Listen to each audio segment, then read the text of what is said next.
Maganda pa rin ang Burnham Park.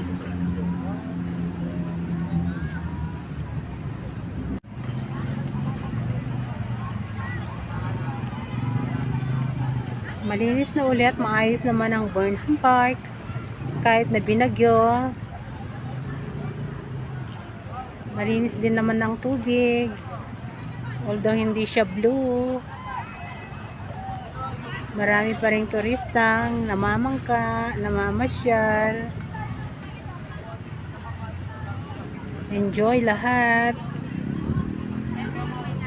Dahil malamig talaga. Malamig ang klima at mas malamig pa ngayon. Para naman tayong nasa ibang bansa din. Dahil nga sa lamig. Medyo parang lumalim yung tubig.